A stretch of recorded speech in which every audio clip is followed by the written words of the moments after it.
In the years after the war, the world was running short on almost everything. There wasn't enough steel for factories, enough fabric for clothes, or even enough milk for children. The shelves were bare, but people were resourceful. They learned to fix, to mend, to make do with what they had. In a small factory on the edge of Milwaukee, the sound of machinery echoed through the mornings. Not the heavy clang of metal or the thunder of engines, just a soft, rhythmic tapping. Buttons, row after row of them, pale and round, rolling out of machines that looked tired but determined. Eleanor Brooks, who worked the early shift, often said that the buttons were the only thing that kept the town alive. Her husband had gone to sea years earlier. Her son was too young to understand loss, and the factory gave her purpose. One small, perfect circle at a time. The buttons were made of something new, something no one believed would work. Milk, not the kind you'd drink, but what was left after it spoiled the curds and whey that once would be gone to waste.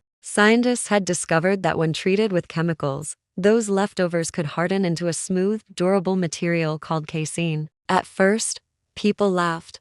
Buttons from milk? They said. Next you'll be telling us shoes from bread. But when the war cut off supplies of metal and shell, when plastics were scarce and luxury was a memory, those little milk buttons became something more than clever. They became essential. Eleanor still remembered the day she made her first one. The smell was faintly sweet, the surface cool under her fingertips. She pressed it into a mold, watched it spin through a wash of color, and thought, this is what hope must feel like, small, ordinary, but alive. Every morning, trains carried boxes of those buttons to cities across the country. They found their way onto soldiers' uniforms, nurses' coats, and the tiny jackets of babies born into a world trying to start over. People never thought much about them, just fastened them, one by one, before heading out to rebuild their lives. But inside that little factory, there was something sacred in the work. The women knew it. They didn't talk much about what had been lost. They talked about buttons, how strong they were, how they never cracked in the wash, how something as simple as milk could hold a person together. Sometimes, when the afternoon light slanted through the windows, Eleanor would line up a handful of finished buttons on her table and watch how they caught the sun. They looked like pearls, faintly glowing, full of quiet promise. On the wall above her station, someone had written in chalk, "Hold it together." It became a joke at first, a factory saying, a nod to the endless sewing and fastening. But over time, it became something else, a reminder of what everyone was trying to do. When the first shipment went overseas to aid workers, nurses, and tailors helping rebuild Europe, Eleanor stayed late, helping load the crates. She ran her hand over the wooden boxes and whispered, "Safe travels." No one heard her, but she didn't need them to. She knew that somewhere, someone would wear one of those buttons on a coat or a dress, and for just a moment, they'd feel like the world was still holding together. By the time the factory lights dimmed that night, the air smelled faintly of milk and steam, of something familiar becoming new again. And in a world desperate for fresh beginnings, even the smallest thing, a single button, could be a miracle.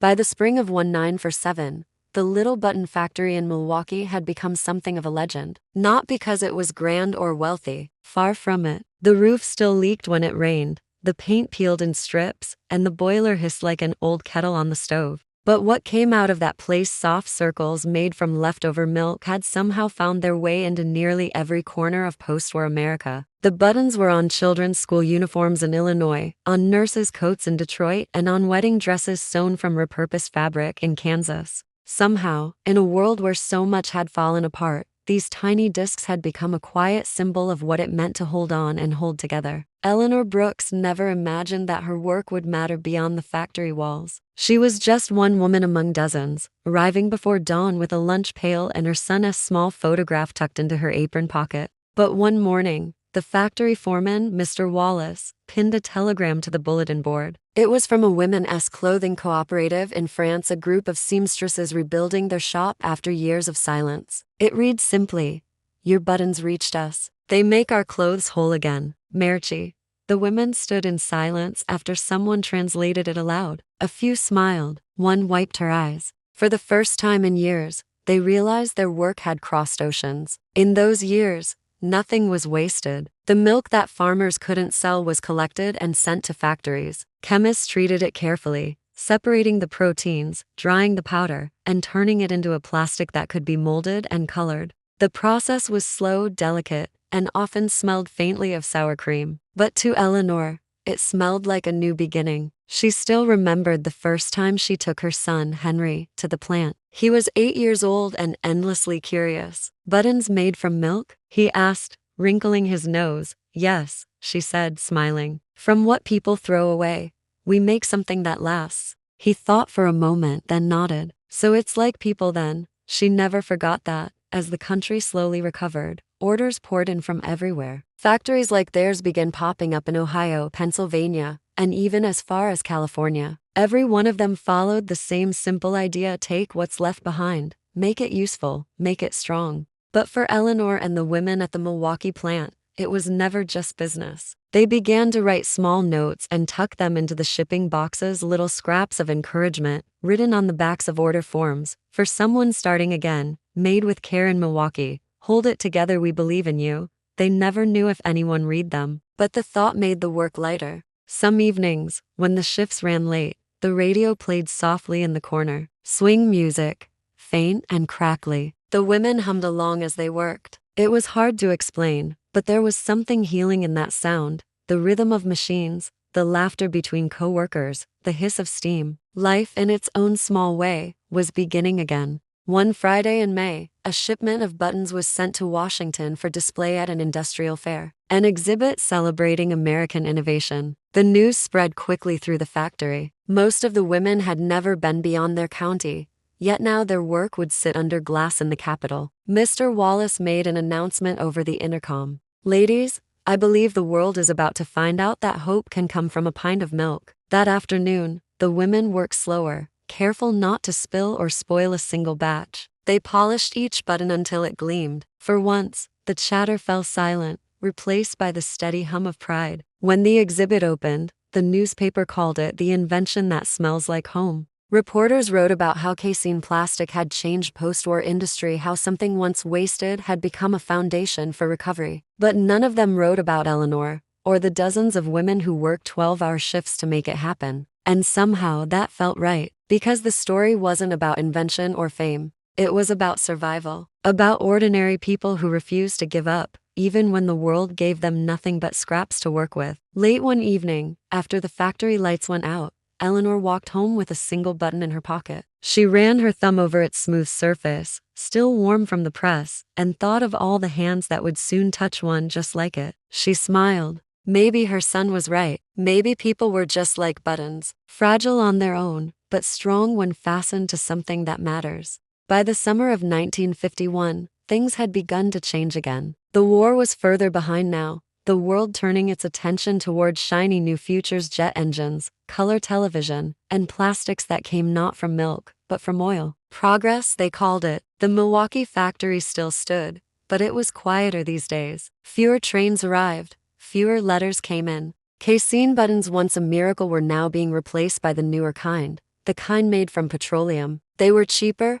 faster, and shinier. People liked shiny. Eleanor felt the shift like a slow ache in her bones. She still worked the morning shift, still walked the same path down Maple Street, but she noticed how the world's rhythm had changed. The local grocer had stopped taking deliveries of milk for the factory. Children were playing with plastic toys that felt slick and hollow in their hands. Even the air smelled different. Less of the earth, more of machines. She would stand by her workbench and listen to the radio, hearing about the booming economy, the promise of modern living. Yet she couldn't help but think of what would be lost, the small things that had once meant so much. One afternoon, Mr. Wallace gathered the workers in the main room. His hat was in his hands, his voice softer than usual. "Ladies," he began, "the company's decided to wind down production. We'll be fulfilling our last orders through the summer." No one spoke. Eleanor looked around the room at the familiar faces she'd seen every day for almost a decade. Women who'd shared sandwiches, laughter, grief, and silence. Women who'd held the town together when there wasn't much left to hold. After the meeting, she stayed behind. The machines were still humming, the smell of warm milk faint in the air. She traced her fingers along the side of her press, a dented, faithful thing that had been her companion through war and peace alike. That evening, she took home a small box of unfinished buttons. They weren't worth anything, not anymore. But she couldn't bear to see them thrown out. She washed them, polished them, and placed them in a tin she kept on her kitchen shelf. Days passed. The factory emptied slowly, like a clock winding down. Each week, another woman would say her quiet goodbyes. Some found work at the new plastics plant on the other side of town. Others stayed home, content to rest for the first time in years. Eleanor stayed until the very end. On the final day, the sun hung low and golden through the dusty windows. She worked alone, finishing the last small batch. As she pressed the final row of buttons, she caught herself whispering, "Hold it together." The words sounded different now, not like a joke, but like a prayer. When the whistle blew for the last time,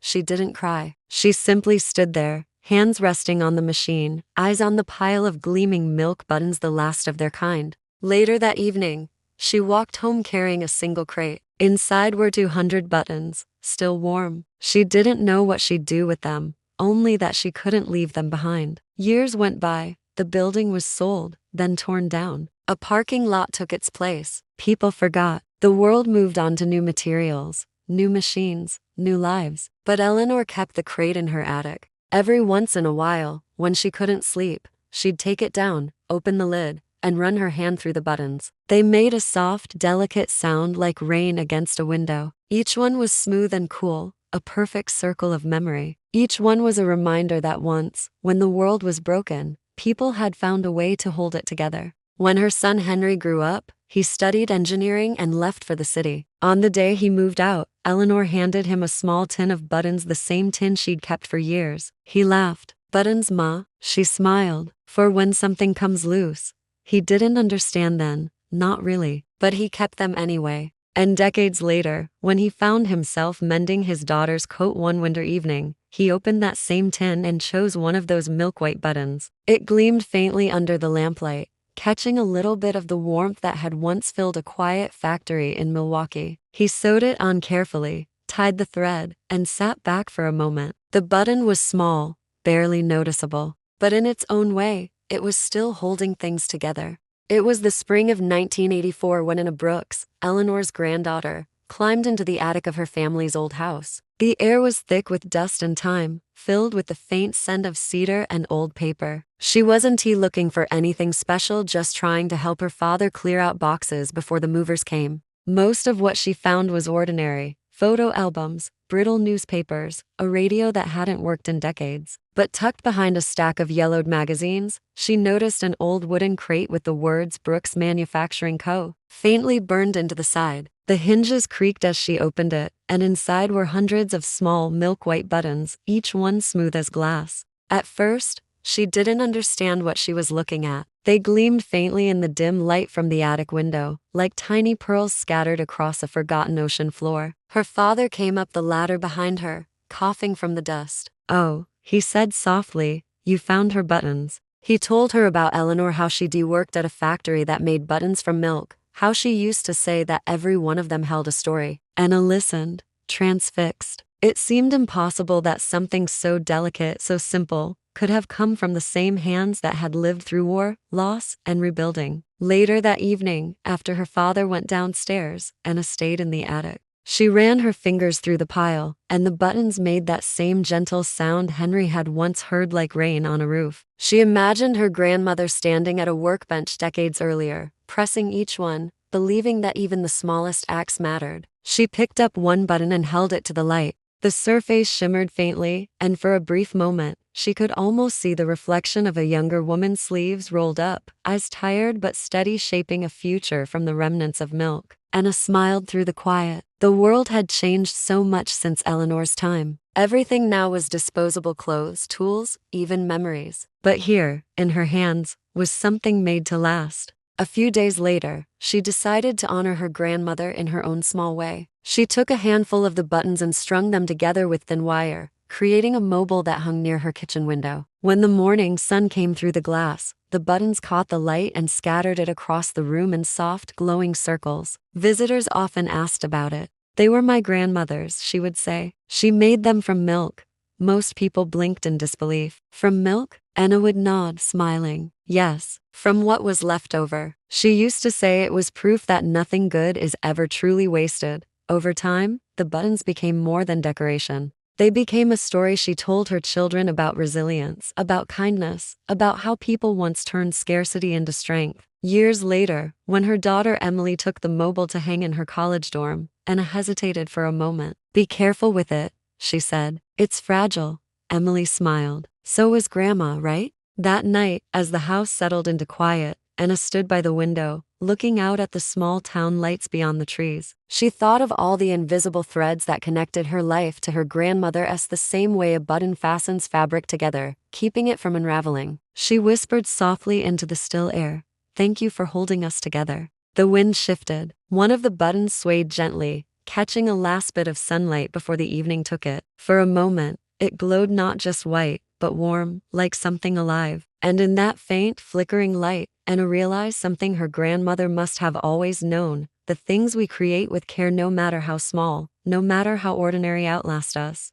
They become quiet witnesses of who we were, of what we loved, of how we kept going when the world seemed to come apart. That night, as she turned off the light, the buttons above her kitchen window gleamed softly in the dark, a constellation of memory, made from milk, time, and the kind of hope that never truly fades. Before you go, take a moment to think about this story, about the hands that built, mended, and quietly held the world together. Stories like this remind us that even the smallest things can carry the weight of generations. If this one touched your heart, if it brought back a memory, a feeling, or a face from long ago, please leave a like, share it with someone who still believes in simple goodness, and subscribe to our channel. Every story we tell keeps the past alive, one memory, one voice, one moment at a time. Stay with us. There are still so many stories waiting to be remembered.